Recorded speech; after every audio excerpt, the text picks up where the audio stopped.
So last week we had the lovely session with mom. Mom is back in Kinshasa. I miss her already, but the show must go on. So today it's gonna be short and sweet. You can see the bags under my eyes. I'm so sleepy, but I have to keep my word. So today we're gonna look at different questions, when dating, when going out on that date. Important questions to ask. This video was actually inspired by another. He's a pastor, he's a content creator, he's a business person as well. And yeah, when I saw one of his videos talking about this, I was inspired because I thought about it. I'm like, it's true, right? You go on dates, and a lot of times we ask silly questions. Like, we don't really even ask the questions that allow you to really know someone. That's one. Two, questions that allow you to know if, yes, this person is actually going where I'm going, and if this person has what it takes for me to build a long life, partnership with. So yeah, we're gonna go into it. I'll see how many questions I can give, but I want the video to be less than 10. So the first one, a good question to ask when you're getting to know someone, I believe, is how do you handle conflict?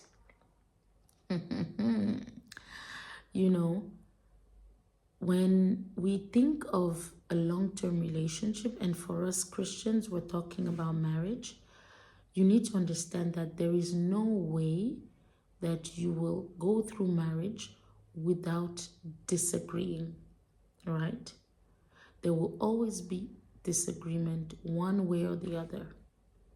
The more you get to know each other, the more you minimize it, but just by being two, individuals becoming one, there will be disagreements. Now, how do you handle it when you guys are on two different sides of an idea, of a decision, of whatever it may be? How do you handle conflict? It is important to know how this person handles conflict, because you will be handling, different type of situations. And if they are unable to control themselves, they are unable to be kind even when they don't feel like it, they are unable to put aside their emotions and actually settle the issue, then you have a problem. Yeah. And it doesn't matter how cute they are, how handsome, how beautiful she is. If they don't know how to handle conflict, it's going to be a problem. Another question that I believe is very, very important is, what does a fulfilled life mean to you? Describe what a fulfilled life is for you. So, why is this important, right? You will get to understand what is really important to that person. Sometimes when you're getting to know someone, you get carried away by, the butterflies, you get carried away by the initial attraction. But you need to remember, there are certain vacuums on the inside that cannot be filled unless certain boxes are ticked. For us Christians, number one, Jesus, God fills those vacuums for you. That's one. And two, the life that you actually build. Now, you need to understand what actually brings fulfillment to this person, because what if you find out that what brings fulfillment to that person is completely different and opposite to what brings fulfillment to you? How do you guys marry that, right? Because if the person, for example, says a fulfilled life to me is a life where, you know, I'm not doing much, you know, I'm minding my business, I'm working this little job, and I just spend time with my family, and yeah, just simple, basic. And on the other side, there is you who wants to make that $1 million. There's you who wants to travel the world. There's you who wants to be a global trotter. There is you who wants to win souls for the kingdom. There is you who wants to go on missionary trips. You see that that becomes a problem because one will pull back the other. So you need to know what brings fulfillment to your partner, to you, so that you know if these two things can at least align, even if it cannot come completely together, but at least can align. These are very important because the beauty, the attraction will fade when that person starts realizing that this life that you want me to live is not really what is fulfilling me, right? The next question, let's see, there are so many. The next one I would say is how do you handle forgiveness? This is a big one. This is a big one because I struggled with this for many years, but I thank God for my mom, you know, through the word of God, through constant encouragement and different teachings, I learned how to let go and forgive. But does the person handle forgiveness? Why? Because forgiveness is going to be your breakfast, lunch, and dinner when it comes to marriage. Because we are not perfect. One way or the other, you're going to offend your partner. Do you have the capacity to forgive and not hold it against them? Because some people say, I forgive, but then when a situation arises, they hold it against your partner. So you see that they didn't actually forgive, right? So how do they handle forgiveness? It is very, very important because if you realize that this person doesn't actually know how to forgive, that is a problem. It is a red flag.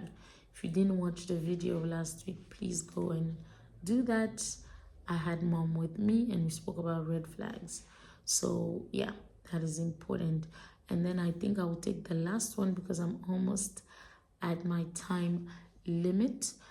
Another good question to ask is, who has influenced you the most, and what part of your life did they influence? Like, how have they influenced you? Who has influenced you the most, and how did they influence you? So this is important because from the person they mentioned, that is one, you understand what is important to them, right? Number two, when they explain how they influence them, you will understand the aspects of their lives that they value, right? That they value. So it is important because what if this person, mentions a celebrity that, has no moral foundation, that, is just living life anyhow? That gives you an idea already of who they are and what they value. So when you ask about who has influenced you the most and how, it really gives you the capacity to understand what are the guiding, factors for this person. So it's very crucial. And I will sneak in a bonus one is, what are your weaknesses and what are you doing to improve them or get rid of them? Now, I will end with this one, right? You need to be with someone that is self-aware. It's so important. someone that has the capacity to be objective about themselves, someone that knows that, okay, I am strong in this, I am weak in this, and this is what I am doing to improve myself, to get rid of this weakness, and to improve my strengths. Why? Self-awareness is one of the keys to greatness in life. Yeah, one of the major keys to greatness.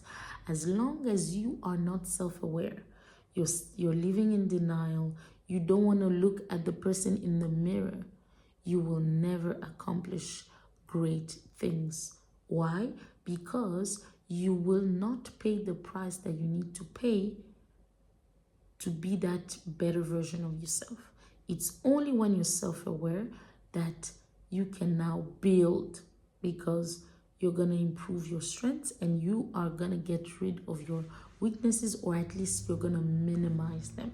So it's important to know if this person that you're dating or this person that you're considering marrying is actually self-aware, because the worst thing you can do is if you are self-aware and you get with someone who is not self-aware, because that becomes a heavy burden to carry. So I will stop here for today. I don't want the video to be long. Thank you so much for watching. Please like, share, subscribe, and leave your comments. What are other questions that you think are very key and important for you to ask while you're getting to know someone? I will be in the comment section reading and responding to your comments and your questions. God bless you. I will see you in the next one.